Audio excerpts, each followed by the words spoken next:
الحمد لله والصلاة والسلام على نبينا محمد وعلى آله وصحبه أجمعين، أما بعد.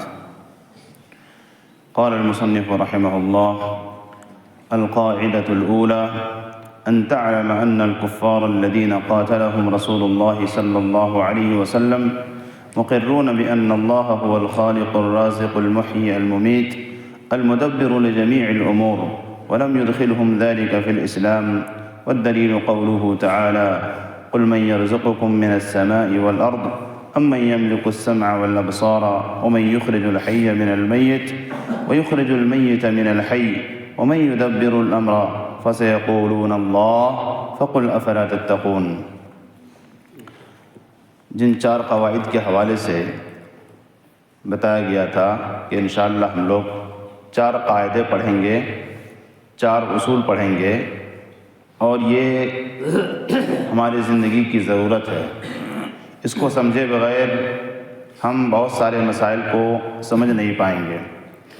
چنانچہ مصنف رحمہ اللہ نے کہا، پہلا قاعدہ یہ ہے: ان تعلم ان الکفار الذین قاتلهم رسول اللہ صلی اللہ علیہ وسلم، کہ آپ یہ بات جان لیں کہ جن کفار و مشرکین سے نبی کریم صلی اللہ علیہ وسلم نے جنگ کی، قتال کیا، ان کا حال کیا تھا؟ کہتے ہیں مقرون بأن اللہ هو الخالق. یہ کفار و مشرکین اس بات کا اقرار کرتے تھے کہ اللہ تعالیٰ ہی تمام چیزوں کا خالق ہے، پیدا کرنے والا ہے، تمام چیزوں کو رزق پہنچانے والا ہے. کون ہے؟ اللہ تعالیٰ. اپنے معبود نہیں، جن کی وہ پوجا کرتے تھے، جن کی عبادت کرتے تھے، ان کو یہ سب نہیں مان رہے ہیں. کہہ رہے ہیں خالق بھی اللہ ہی ہے، روزی دینے والا بھی اللہ ہی ہے، المحیی الممیت، موت دینے والا اور زندگی دینے والا، یہ کون ہے؟ اللہ تعالیٰ ہے. یہ کون مان رہے ہیں؟ مکہ کے کفار و مشرکین.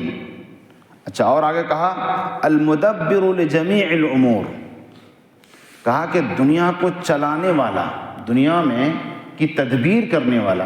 تدبیر میں ساری چیزیں ہیں، رات دن کا آنا جانا، سورج کا نکلنا، بارش کا ہونا، ہوا کا چلنا، روزی روٹی جہاں جہاں تک پہنچانا ہے وہ سب کچھ کرنا، یعنی دنیا کو چلانا. ایک لفظ میں اگر کہیں دنیا کو چلانا، چاہے جس کی جو ضروریات ہیں ان سب کا پورا کرنے والا کس کو مان رہے ہیں وہ لوگ؟ اللہ تعالیٰ کو. کہا کہ اتنی باتیں، 5 باتیں یہاں پر آئی، یہ سب، ان سب کا تعلق ربوبیت سے ہے. ان سب کا تعلق ربوبیت سے ہے. ربوبیت میں عموماً 3 چیزیں، موٹی موٹی چیزیں آتی ہیں: خلق، ملک اور تدبیر. خالق وہی ہے، تمام چیزوں کا مالک وہی ہے، تمام چیزوں کو چلانے والا وہی ہے، یعنی اللہ رب العالمین. کہا کہ ان تمام چیزوں کو ماننے کے بعد مسلمان ہو جانا چاہیے تھا ان لوگوں کو. کہتے ہیں وَلَمْ يُدْخِلْهُمْ ذَلِكَ فِي الْإِسْلَامِ، ان کفار و مشرکین کے ان تمام چیزوں کو ماننے کے باوجود ان کو اسلام میں یہ چیزیں داخل نہیں کر پائی. کیا پتہ چلا؟ کہ صرف اتنا مان لینا کہ اللہ ہی خالق ہے، اللہ ہی مالک ہے، اللہ ہی دنیا چلاتا ہے، اس کو مان لینا، اتنے سے مسلمان نہیں ہو سکتا ہے کوئی. اگر یہ لوگ کفار و مشرکین اتنا ماننے کے بعد مسلمان ہو جاتے تو کیا نبی صلی اللہ علیہ وسلم نے مسلمانوں سے جنگ کی؟ نبی صلی اللہ علیہ وسلم نے جن سے جنگ کی، لڑائی کی، قتال کیا، ان کے خون کو حلال سمجھا، کیونکہ وہ کافر ہی رہے. مسئلہ کہاں اٹک جاتا ہے؟ دیکھیے ہم میں سے بہت سارے الحمدللہ ہم لوگ ان تمام چیزوں کو مانتے ہیں. کفار و مشرکین بھی ان تمام چیزوں کو مانتے تھے. فرق کیا ہے؟ ہم میں سے بہت سارے ایسے مسلمانوں کو آپ پائیں گے اتنا مانتے ہیں، اس کے علاوہ جہاں عبادت کی بات آتی ہے تو عبادت نہیں کرتے ہیں، اللہ کی عبادت نہیں کرتے ہیں. معاملہ ان کا یہی تھا، مانتے تو تھے کہ خالق وہی ہے، رازق وہی ہے، مالک وہی ہے، لیکن جب عبادت کی بات آتی تو کہتے کہ نہیں، ہمارے پاس مختلف ہیں. ان کی بھی عبادت کریں، ان کی بھی عبادت کریں۔ تو اس لیے ان لوگوں نے تعجب کیا تھا جب کہا گیا تھا ان سے قولوا لا الہ الا اللہ تفلحوا، تو کیا کہا تھا؟ اجعل الآلہۃ الہا واحدا، اتنے سارے معبود ہم پوج رہے تھے، ان سب کو ملا کر ایک کر دیا گیا۔ تو ان کو اس پر تعجب ہوا تھا۔ تو صرف ربوبیت کو ماننا، چونکہ توحید کی 3 قسمیں ہیں، یہ بار بار آپ سنتے ہیں، توحید ربوبیت جس میں یہ ساری چیزیں آتی ہے، توحید الوہیت اور اسماء و صفات۔ تو توحید ربوبیت میں یہ ساری چیزیں آ گئی، اس کا صرف مان لینا اسلام میں داخل نہیں کر سکتا، لہٰذا آگے بڑھنا پڑے گا ہم کو ان تمام چیزوں سے، اور آگے بڑھنا پڑے گا کہ جس رب کو آپ خالق مان رہے ہیں، مالک مان رہے ہیں اور دنیا چلانے والا مان رہے ہیں، تو اس رب کی عبادت کرنا پڑے گا۔ اس ماننے کا مطلب یہ ہے اس رب کی عبادت کرنا پڑے گا۔ اگر عبادت نہیں کر رہے ہیں، اس ماننے کا کوئی فائدہ نہیں۔ اس لیے کہ جتنے انبیاء آئے ان کا اپنی قوم سے جو جھگڑا تھا عبادت کو لے کر کے تھا، دوسرے نمبر پر عبادت کو لے کر کے تھا۔ ربوبیت کا کسی نے انکار نہیں کیا۔ جتنی قومیں آئیں سب نے اللہ تعالیٰ کی ربوبیت کا اقرار کیا کہ خالق وہی ہے، بارش وہی نازل کرتا ہے، دھوپ وہی دیتا ہے، یہ سب لوگوں نے مانا۔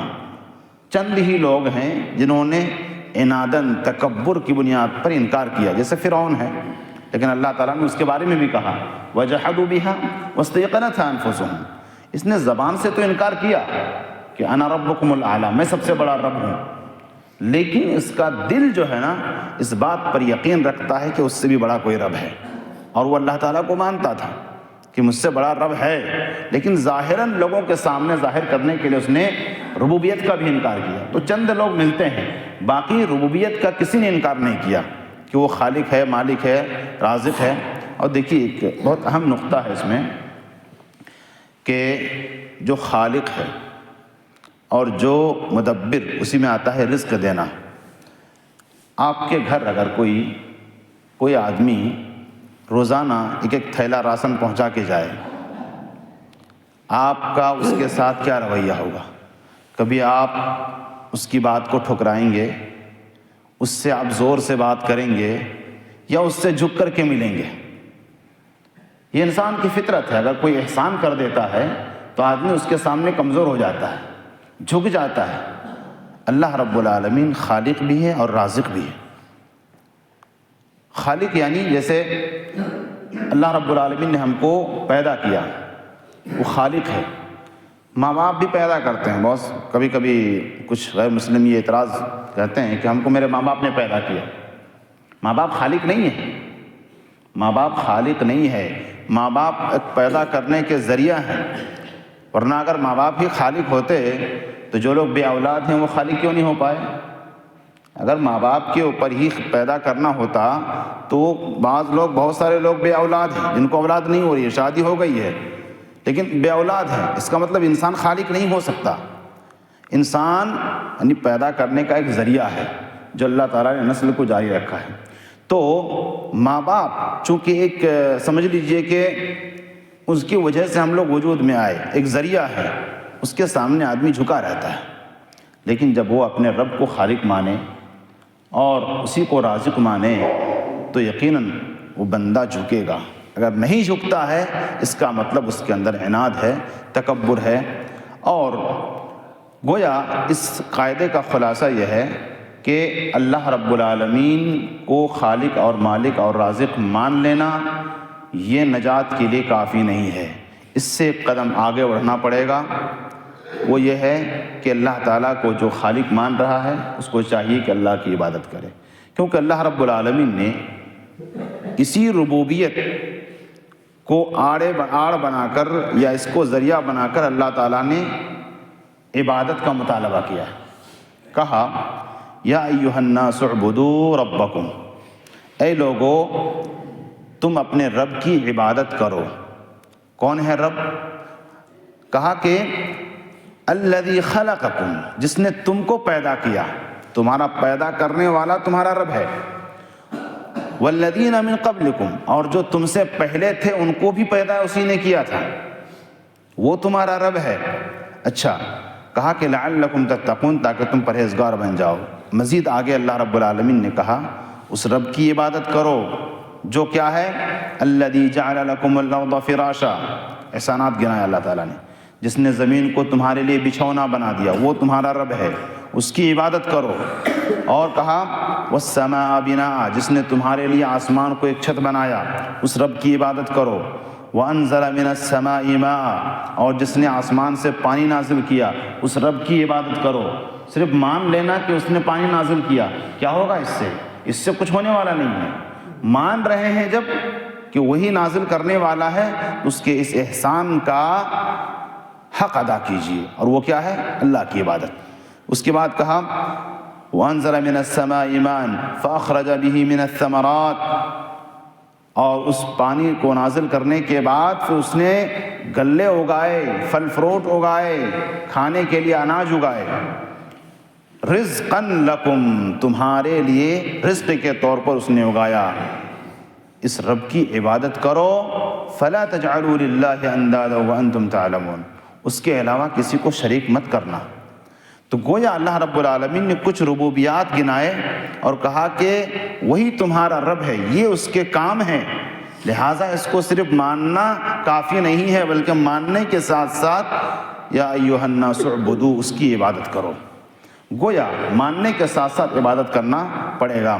اور دیکھیے یہ صراحت کے ساتھ کفار و مشرکین اس کو مانتے تھے۔ اس کی دلیل دیتے ہیں مصنف رحمۃ اللہ علیہ، کہتے ہیں قل، اے نبی آپ کہیے ان سے، سوال کیجیے ان سے، کفار و مشرکین سے سوال کیجیے، من یرزقکم، تمہیں روزی کون دیتا ہے، من السماء والارض، آسمان و زمین سے تمہیں روزی کون دیتا ہے، ام من یملک السمع والابصار، تمہارے کان، تمہاری آنکھ، اس کا مالک کون ہے، ومن یخرج الحی من المیت، اور کون نکالتا ہے زندوں کو مردوں سے، ویخرج المیت من الحی، اور مردوں کو زندوں سے کون نکالتا ہے، ومن یدبر الامر، یہ سب سوال ہیں کہ آپ ان کفار سے کیجئے، ومن یدبر الامر، اور تمام معاملات کی تدبیر ترتیب کون کرتا ہے، فسیقولون اللہ، تو یہ لوگ ضرور کہیں گے کہ اللہ تعالیٰ کرتا ہے۔ فقل افلا تتقون، تو آپ پھر ان سے کہیے کہ جب اتنا مانتے ہو تو اس سے ڈرتے کیوں نہیں ہو، اس سے ڈر کر اس کی عبادت کیوں نہیں کرتے ہو؟ جب تم سب اس کو مان رہے ہو تو ان کا جو فالٹ تھا، ان کی پرابلم جو تھی وہ یہی تھی کہ ماننے کے ساتھ ساتھ عبادت نہیں تھی۔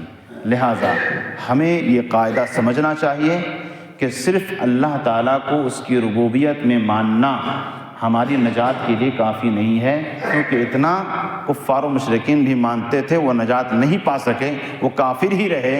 اگر ہمارا بھی رویہ یہ ہو کہ ہم صرف اللہ کو بولیں، ہمارا رب اللہ ہے، ہمارا خالق اللہ ہے، اور اس خالق کے سامنے آ کے نہ جھکیں، اس خالق کے سامنے اس کی عبادت نہ کریں، تو یہ ہمارے لیے کافی یعنی نجات کا ذریعہ نہیں بن سکتا ہے۔ لہٰذا جس کو رب مان رہے ہیں، جس کو خالق مان رہے ہیں، مالک مان رہے ہیں، ہمیں چاہیے کہ اس کے سامنے جھکیں، اسی کے سامنے دعائیں کریں، اسی کے سامنے تمام حاجتیں اور ضروریتیں پیش کریں۔ یہ عبادت ہے، اور عبادت صرف اللہ رب العالمین کا حق ہے، یہ کسی اور کو نہ دیں، کیونکہ یہ سب سے بڑا ظلم ہے۔ تو یہ ہے پہلا قاعدہ۔ انشاءاللہ آگے کے قواعد بھی دھیرے دھیرے ہم لوگ پڑھیں گے۔ اللہ رب العالمین سے دعا ہے کہ اللہ رب العالمین ہمیں ان قواعد کو سمجھنے کی توفیق عطا فرمائے اور اس کے مطابق اپنی زندگی گزارنے کی توفیق عطا فرمائے۔ آمین۔ وآخر دعوانا الحمد للہ رب العالمین۔